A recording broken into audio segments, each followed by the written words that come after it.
Unnao rape मामले को लेकर दिल्ली के जंतर मंतर पर आज एक न्याय महापंचायत हो रही है, लेकिन खास बात यह है कि ये न्याय महापंचायत कुलदीप सिंह सेंगर के समर्थन में हो रही है। एक बार मैं अपने सहयोगी प्रवीण से कहूंगा कि आप दिखाएं कि कितनी संख्या में यहाँ पर आज लोग पहुंचे हैं कुलदीप सिंह सेंगर के समर्थन में।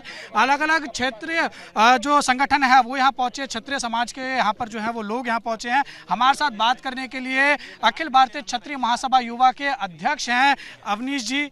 अवनीश जी, क्या कहेंगे कि आप यहाँ पर कुलदीप सिंह सेंगर के समर्थन में आए हैं, क्या कारण? मैंने आपको बताया कि मैं न्याय के समर्थन में आया हूँ, न्याय के पक्ष में आया हूँ। मेरा कुलदीप सिंह सेंगर जी और पीड़िता, मैंने बताया कि दोनों लोगों से मेरा कोई व्यक्तिगत संबंध तो नहीं है, लेकिन जब देखा पिछले 7 सालों से बार बार एक आवाज उठ रही है उन्नाव से, तो वहां के लोगों से बात किया, वकीलों से बात किया, सारे साक्ष्यों को देखा, तो मैंने कहा एक निर्दोष आदमी पिछले 7 सालों से जेल के अंदर बैठा हुआ है और जनप्रतिनिधि है, जननायक है वो। आप देख सकते हो यहाँ पर तमाम, मैं किसी को व्यक्तिगत रूप से नहीं बुलाया है, सिर्फ एक मैंने मैसेज डाला और देखिए सैकड़ों परमिशन ना मिलने के बाद भी हजारों की संख्या में लोग यहाँ पर उपस्थित हो गए हैं। तो जब एक जननायक जनता के लिए काम करता है तो उसके खिलाफ साजिशें भी होती हैं। वो साजिश का शिकार हुए और निर्दोष आदमी को जेल के अंदर डाल दिया गया, उसके न्याय के लिए मांग कर रहे हैं। लेकिन जिस तरीके से जब हाई कोर्ट की तरफ से ये जमानत उनको दे दी गई थी, लेकिन सीबीआई जो है वो खुद सुप्रीम कोर्ट में मूव हुई, जिसके बाद सुप्रीम कोर्ट ने उनकी जो जमानत थी उसको खारिज कर दिया।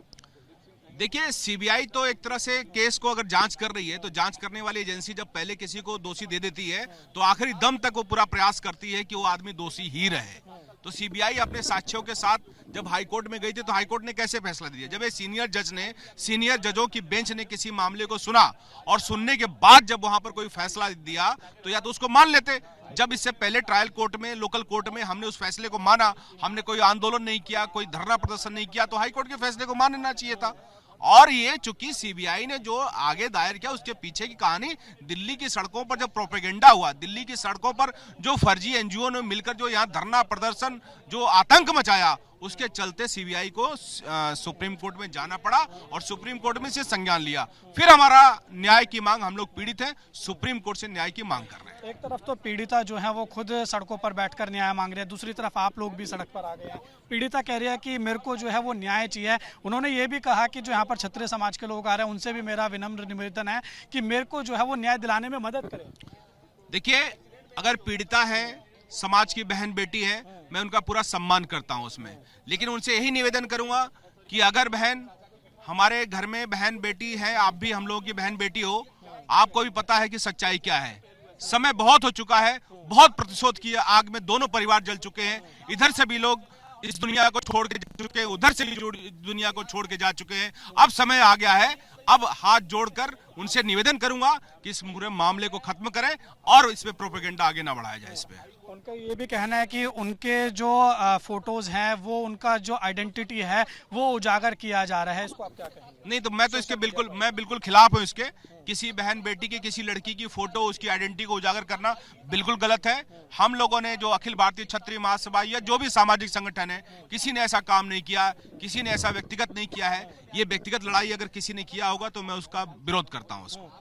इसके साथ देखिए वो ये भी कह रहे हैं कि ये जो न्याय महापंचायत हुई है ये जो सुप्रीम कोर्ट के जज हैं उनके ऊपर दबाव बनाने के लिए की जा रही है। नहीं, दबाव बनाने के लिए करना होता तो जब ये लोकल कोर्ट से सजा हुई तभी ये सड़कों पे होते। अगर हमें न्याय की प्रक्रिया में विश्वास नहीं होता तो हम लोग सड़कों पर होते पहले ही। लेकिन जब देखा गया कि यहाँ पर तो दबाव की राजनीति चल रही है, सुप्रीम कोर्ट और सीबीआई ने क्यों संज्ञान लिया? हाईकोर्ट 7 साल से तो नहीं, क्या दबा रहे हैं बताइए, वो बताए ना। अगर हम यहाँ पर बैठ के इतने लोग संख्या में हैं, कोई हो हल्ला, कोई नारेबाजी, कोई आक्रामक बात, कोई ऐसी बात जो कि न्यायालय के खिलाफ हो, हम लोग कर रहे हैं क्या? अब न्याय मांगना भी अगर गुनाह है तो फिर वो गुनाह हम कर रहे हैं। न्याय मांगना भी, अगर आंदोलन करना भी अगर उनको अगर नागवारा गुजर रहा है तो मैं तो कुछ नहीं कहूंगा, उनसे क्षमा ही मांगूंगा कि भाई ये तो करना पड़ेगा हम ना, नहीं तो कैसे किसी को न्याय मिलेगा? आप लोग भी तो गए थे, आप लोग भी दबाव बनाने गए थे वहां पर, जब गए तो फिर क्या दिक्कत है? फिर अगर बाकी लोग भी आ रहे हैं तो शांतिपूर्ण मूक प्रदर्शन है न्याय के लिए, और न्याय अगर उनके पक्ष में जाता है तो ईश्वर साथ दे उनका। कदम क्या है आपके? आंदोलन को बड़ा करेंगे, जब तक न्याय नहीं मिलेगा आंदोलन को बड़ा करेंगे। इसके बाद हम जनता की अदालत बुलाएंगे। कहां पर जनता के बताइए, इसी दिल्ली में बैठेंगे, यहीं बैठेंगे दिल्ली में। कब होगी वो? अब देखेंगे जब सुप्रीम कोर्ट का फैसला आ जाता है, अगली डेट कब निर्धारित करते हैं हम लोग। जब तक न्याय नहीं मिल जाता तो अभी संख्या क्या देखें, संख्या तो लाखों की संख्या में आ सकते हैं यहाँ पर। अगर इस देश में आंदोलन और धरने प्रदर्शन से न्याय मिलेगा तो ठीक है, हम स्वीकार है, हमें वो आंदोलन करेंगे, इसको जितना बड़ा करना है करेंगे हम लोग। ठीक है, आप क्या कहेंगे? मैं किसी निर्दोष को फंसने नहीं दूंगा। सर्व समाज, हमारे विधायक योगेंद्र सिंह नाम है मेरा, भगवान नगर विधानसभा उन्नाव से आया हूं और हमारे साथ सर्व समाज के लोग चलकर आए हैं और मैं किसी भी प्रकार से निर्दोष व्यक्ति को अब अंदर नहीं रहने दूंगा। हर हद तक वो धरना भी होगा जो उच्चतम न्यायालय या सरकार चाहती होगी। आप क्या कहेंगे? हम यही कहेंगे कि अब उनको न्याय मिले और सुप्रीम कोर्ट जो है इस पे संज्ञान ले और वो जमानत पे बाहर आए। बहुत कष्ट उठा लिया, सड़कों पर भटक रही है। पीड़िता न्याय मांग रही है तो नार्को टेस्ट कह तो रहे हैं विधायक जी, और विधायक जी के लोग कह रहे हैं कि नार्को टेस्ट, हम पीड़ित हैं, हम कह रहे हैं नार्को टेस्ट करा लीजिए पीड़िता का। क्यों नहीं हो रहा है? कोर्ट इस पे क्यों नहीं संज्ञान ले रहा है? फिर तो भाई न्याय तो दोनों तरफ से देखना चाहिए ना। पीड़िता ने भैया ये फिर तो तो जो न्याय है की पराकाष्ठा हो कोर्ट के ऊपर पैसे लेने का आरोप लगाया है तो कोर्ट को भी सजा हो जानी चाहिए। फिर कोर्ट क्यों भरी है? इस तरीके से तो हर किसी के इंसान के ऊपर कोई आएगा, आरोप लगाएगा, सजा हो जाएगी उसको। मैं तो न्यायालय से ही न्याय नहीं मिलेगा तो देश चलेगा कैसे? अगर न्यायालय न्याय नहीं दे पाएगा तो फिर क्या करेगा? न्यायालय की क्या जरूरत है इस डेमोक्रेसी में, लोकतंत्र में? कुलदीप, फिर वही कोर्ट ने तो अभी ये जो दिया है, आदेश जो दिया है कोर्ट ने दिया, फिर आप लोग क्यों बैठे? नहीं, आदेश दिया है कोर्ट ने, हाई कोर्ट ने आदेश तो दिया था, रिहा कर दिया था। फिर इतना फर्जी जो इतना प्रोपेगेंडा चला एनजीओ के लोग, और देखिए मीडिया ट्रायल भी हुआ, उनके साथ कितना अन्याय हो रहा है। पिछले 8 साल से उनको आपने जेल के सलाखों में डाल दिया। उनका कंपनसेशन कहां से आएगा? अगर वो आते हैं निर्दोष साबित हो जाते हैं तो कंपनसेशन कौन देगा? पिछले 8 साल कौन लाएगा?